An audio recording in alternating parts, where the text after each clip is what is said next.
As our story continues, the scene snaps back to Vegeta's original time, to the familiar, quiet living room of Bulma's house. The air hums faintly, with the softened chirps of capsule core machinery. The sky outside a calm, dusky blue. The door slams open, the frame rattling from the speed of the teleport ring's arrival. Goku steps in, his gi slightly disheveled, the usual cheerful smile absent, replaced by a heavy frown. Bulma spins around from her desk, eyes narrowing instantly at the unannounced, unsmiling intrusion. Bulma, raising an eyebrow, says, "Goku, what?" Goku, cutting her off, answers, "Vegeta's gone. The portal took him. I searched everywhere. I even went to Beerus' planet to ask about him." Bulma freezes. Bulma, voice low, answers, "You asked Beerus?" And he was shocked. Said Vegeta's never late for training. That's why he knew something was wrong. Goku answers. Bulma's hands clench around the edge of the table. Bulma, voice steady, answers, "Okay, let's talk logically. Portals like that don't just appear and vanish. They need a source of energy, something massive. The kind of energy that leaves a trace, even when the portal closes, right?"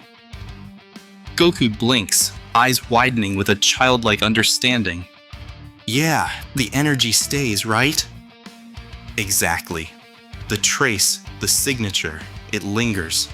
If we can recreate the same energy that opened it, the location, the resonance, we can reopen it and pull him back. But we need..." She cuts herself off, already reaching for the sleek, portable energy sensor device on the table. The compact, sleek box hums to life, the small blue screen flickering. "You can do it, Bulma. You're the best," Goku says. Bulma answers, "I'll try, but it's not easy. The energy source needs to be precise. Let's go to the location where the portal opened and see what we're dealing with." Goku nods. In a blur of light, the room empties, the gentle hum of the lab replaced by the open, serene landscape of the remote island where the spar took place. The portal's radiation still lingers faintly, a faint, shimmering outline in the air, almost invisible to the naked eye. Bulma steps onto the cracked, weathered earth, the sensor humming in her hand. Bulma, in a low voice, says, "The energy, the signature." The screen stabilizes, the signal spiking upward. The device whirs, the readout shifting from a faint pulse to a steady, oscillating spike. Bulma's eyes widen. This is the same energy signature I get when Vegeta trains in the gravity chamber. The same level of power, but different. The energy of Vegeta's own ki was used to open the portal. She pauses, the implications sinking in. Bulma continues, "I can't recreate that. There's not enough energy on the entire planet to match Vegeta's output. Not without..." She stops, eyes narrowing, a flicker of hope sparking in her gaze. "Goku, your energy. If I can harness that, amplify it, channel it through the right resonance, I can open a portal," Bulma says.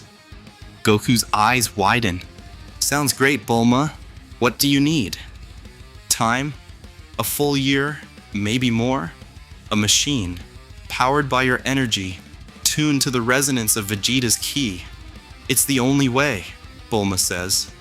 Goku's grin falters, the excitement dimming. "A year? But Vegeta could be in danger." "We have no choice.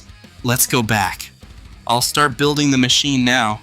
The sooner we start, the sooner he comes back," Bulma says. Goku nods, the urgency pressing in again. The story shifts seamlessly back to City of Bao, the massive stone bridge spanning the middle of the city.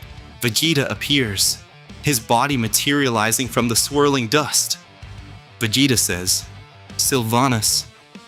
The dust clears, revealing the blindfolded woman standing, arms crossed. As always, her gaze fixed forward, the faint, amused smirk still there. Welcome back, Prince Vegeta.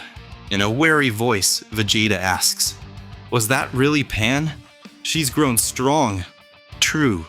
You raised her, trained her as the last remnant of Goku's legacy. You also trained Marron alongside Bulma. The bond between them is the reason the resistance survived." Vegeta stands next to Sylvanas, his gaze sweeping across the city. "You're second in command. Who's the one in charge? The real leader?" Vegeta asks.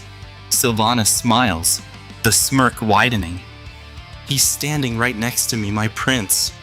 Vegeta's eyes widen, shock flickering across his face, confusion swirling in his gaze. "You joking?" Sylvanas shakes her head, the playful air gone. "No, not at all. You're the leader of Universe 7's resistance, Prince Vegeta. The strategist, the heart, the soul, the one who pulled them all together when the universe fell to ruin." Vegeta's eyes narrow, the weight of the title pressing down. "Then, where are they? The rest? The other leaders?" he asks. Sylvanas' gaze softens, the smile fading, the smirk replaced by a flicker of sadness.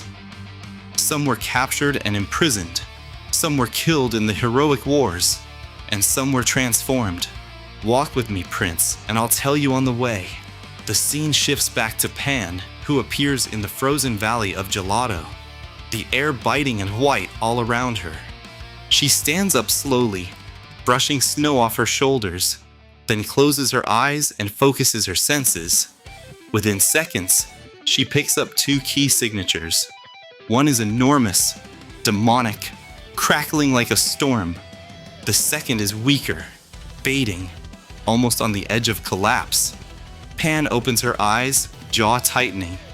She whispers to herself, "Got to move fast. Android 18 is in danger." With that, she blitzes across the vast valley. A silver aura flickers around her body, then surges, wrapping her like a second skin as she pushes her speed even higher. The ground vanishes under her, the snow kicking up in a single clean line behind her. In the next heartbeat, she reaches the source of the battle. Dabura stands there, one hand still tangled in Android 18's hair, the other hand poised to crush her with a hellfire orb. Pan doesn't hesitate. She draws one of her swords, the blade flashing silver in the dim light, then swings in from the side. The moment the edge of the blade hits, Dabura's arm splits cleanly in half, the hand that was holding 18's hair falling away, severed from his body. Blood sprays from the stump, hitting the snow with a hiss, the severed palm tumbling and landing in the powdered white. Dabura screams, a raw, guttural sound that rips through the blizzard. He clutches his bleeding shoulder, his face twisted with shock and rage. Pan stands there, eyes cold, expression flat, watching him like a predator who's already decided the outcome. Dabura looks at her, stunned, then snarls, his aura exploding outward in a jagged, red-black storm. He charges, pure rage driving him, fists blazing, tail lashing, horns gleaming. Pan doesn't flinch, barely moving at first. At the last second, she pivots, her legs coiled tight, and drives a brutal kick straight into Dabura's chest. The impact launches him through the air, his body smashing through a massive wall of snow and ice, the entire blizzard fracturing like glass. The collision sends shards of ice flying, the sound like a mountain breaking apart. Seconds later, the dust and snow clear, and Dabura rises, his torn armor smoking, his eyes blazing hate. Pan smirks, the corner of her mouth lifting. She mutters, "Now to end this." In one smooth motion, she draws both swords, the blades humming with a latent energy, the air around them crackling. She blurs forward, moving so fast even the wind seems to freeze for a moment. Just as she closes in, about to strike, a portal snaps open behind Dabura, its edges glowing with a dark violet light. The void grabs his body, yanking him backward before he can react. He vanishes through the crack, the opening slamming shut behind him like a slamming door. Pan skids to a stop, the snow kicking up around her. She stares at the spot where the portal disappeared, then lets out a quiet breath. She mutters, "Leah, my lady expected that she's watching." Pan turns her attention back to Android 18, who lies on the ground, blood streaking down her face, her clothes torn and scorched. Pan kneels beside her, offering a hand. "Can you stand?" Android 18 grips her arm and pushes herself up, teeth clenched, breathing shallow. She manages a weak nod, then says, "Marron and Tien found Piccolo. They're already moving." Pan's eyes brighten. "Really? Great news. If we can get to him in time, maybe we can still save him." Android 18 looks at her, voice raspy. "Did Our Lady manage to find and bring Vegeta?" Pan shakes her head slowly. "I don't know. All I felt was a new key appearing in the city, a Saiyan signature, but not even close to Vegeta's power level." Android 18 exhales, her shoulders sagging slightly. "Fine, I'll head back to Bao and find out what's happening. I'm too beaten up to stay in the field any longer." She pauses, then fixes Pan with a sharp look. "Can you keep an eye on Marron and Tien for me?" Pan gives a small, confident smirk. "Sure, don't worry. But honestly, I don't think Marron needs any help." She glances off into the storm, the wind tugging at her hair. You know what she can do when she gets serious. Android 18's face tightens, her tone turning darker. "Exactly. That's what I'm afraid of." Right then and there, the end of Episode 6 of Dragon Ball Gods Among Us come to a close. Pan saves Android 18, Dabura escapes Leah's portal, and Marron races toward Piccolo's prison. Like if you're Team Pan, share to spread the chaos, subscribe for Episode 7.